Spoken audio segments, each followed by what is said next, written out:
자, 2019년에 발생한 사건이네요. 네, 60대 남성이요. 지난 2019년 10월 12일 오전에 인천시 미추홀구 한 아파트의 17층 거실에서 이 80대 피해자를 발코니 창문 밖으로 밀어 떨어뜨려서 숨지게 한 혐의를 받습니다. 이 아파트는요, 피해자의 집이었습니다. 피해자는 추락하고도 이 30시간이 지난 다음 날 오후에 숨진 채로 발견이 됐습니다. 이 60대 남성은 재판에 넘겨졌는데요. 사건 발생 4년 만에 중형을 선고받았습니다. 이 남성은 허리가 아프니까 빨리 병원에 데려다 달라라고 피해자가 말을 하길래 월요일까지 좀 참으라고 했는데 그랬더니 피해자가 내가 준 돈을 돌려달라 이런 얘기를 해서 화가 나서 범행을 저질렀다 이렇게 얘기했습니다. 야, 나 지금 허리 아프니까 병원 좀 데려다 줘. 월요일까지 참아요. 야, 너 내가 준 돈 돌려놔. 돌려줘. 했더니 밀어서 살인을 저질렀다. 이게 도대체 무슨 두 사람 사이에 사연이 있었던 걸까요? 두 번째 사건 체크포인트 짚어보죠. 은혜를 원수로 박 변호사님. 자, 어떻게 만났냐 하면 2014년도에 이 동생이 지금 장애를 좀 앓고 있는데 동생의 지금 간병인으로 만났고요. 그 동생의 간병인의 아내로 처음 만났습니다. 2016년에 이 사망을 하게 되는데 그 당시에 피고인 아내하고 친분을 쌓다가 피고인 부부 자체가 피해자 아파트 옆집으로 이사를 갔는데요. 그때 이제 장애를 앓던 피고인 동생을 돌봤는데 나중에 이 피해자가 피고인 아내에게 토지하고 주식 소유권을 이전하고 그때부터 극심한 생활고에 시달리게 된 겁니다. 자, 다시 한번 정리를 해드릴게요. 병원에서 만난 피해자와 가해자였습니다. 자, 피해자는 아내를 간병하고 있었고 가해자는 자신의 동생을 이렇게 돌봐주고 있었습니다. 자, 그렇게 이제 병원에서 만나게 돼서 사이가 좋아진 다음에 피해자는 자신의 아내를 떠나 보냈죠. 혼자 남게 됐습니다. 그런데 가해자 부부와 그때 친분이 두터워져서 그때부터 이제 서로 이웃 사촌하면서 살게 된 거죠. 아예 이 피해자 80대 노인이 이 가해자 부부가 살고 있는 아파트 옆집으로 이사를 갑니다. 자, 그때부터 정말 케어를 그 소장님 그런 것 같아요. 그러니까 이제 80대 된 노인이 지금 사별을 하고 혼자 남게 된 상황에서 아하 그러면은 내가 한 20살 정도 어린 이 친구 부부와 옆에서 살면서 내가 이 친구들한테 뭔가를 좀 혜택을 주고 노년에 어떤 케어를 좀 받아야 되겠다. 그런 상황 아니었겠습니까? 정말 마음으로 의지한 거죠. 그러니까 이분들이 제가 봤을 땐 병원에서 만났잖아요. 그러니까 한참 힘들 때 만났고 또 각각 사랑하는 가족들을 돌보면서 만났잖아요. 그러니까 마음이 많이 열려 있는 상태에서 서로 동병상련을 느끼면서 친해진 거죠. 그런데다가 이 어르신께서는 아내와 사별을 했잖아요. 그럼 얼마나 외롭고 또 80이 넘으셨으니까 누군가를 좀 의지하고 싶고 돌봄도 받고 싶고 또 나도 또 형님처럼 또 부모처럼 누군가를 좀 돌보고도 싶고 이런 생각이 드셨을 거예요. 그래서 전적으로 이 부부를 좋아하게 되고 믿고 그 옆으로 이사를 가게 된 거죠. 이 부부가 맨 처음부터 이 어르신을 가스라이팅 한 건지 아닌지는 조금 더 조사가 필요해 보입니다.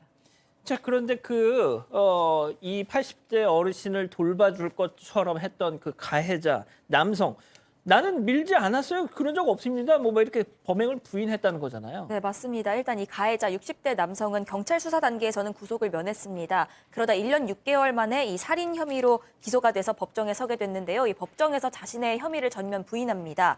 이 사건 발생 당일 오전 7시 반쯤에 그 집에 찾아가서 잠깐 이야기를 나눴고 40분 뒤에 다시 갔더니 이미 피해 남성이 없었다 이렇게 주장을 했습니다.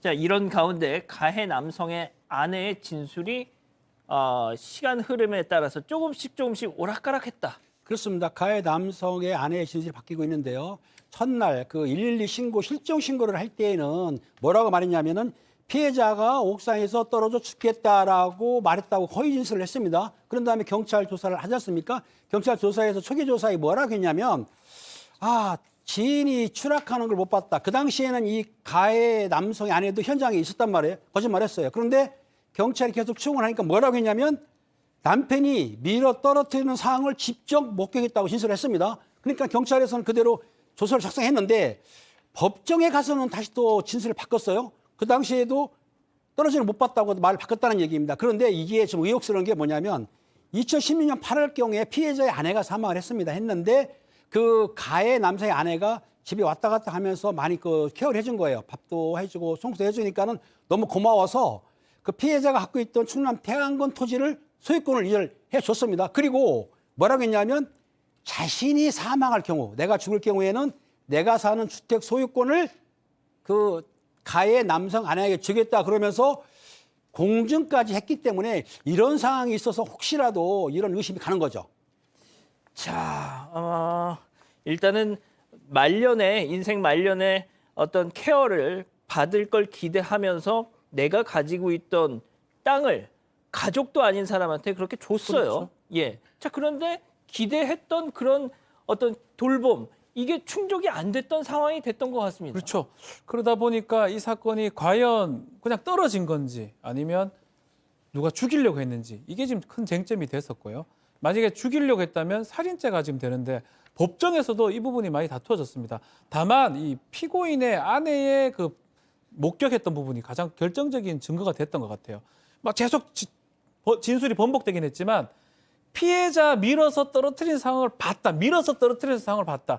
이 부분은 이 진술은 확고히 믿을만하다라고 법원은 봤고요. 뭐 그렇다면 대화를 하다가 싸움으로 이루어지면서 구체적으로 이 밀면서 지금 떨어뜨린 게 아니냐. 그럼 살인에 가깝다고 보는 거고요. 또 추락으로 발생했기보다는 목에 상처를 봤을 때는 이거는 좀 민 상황이 보인다라고 법원은 봤습니다.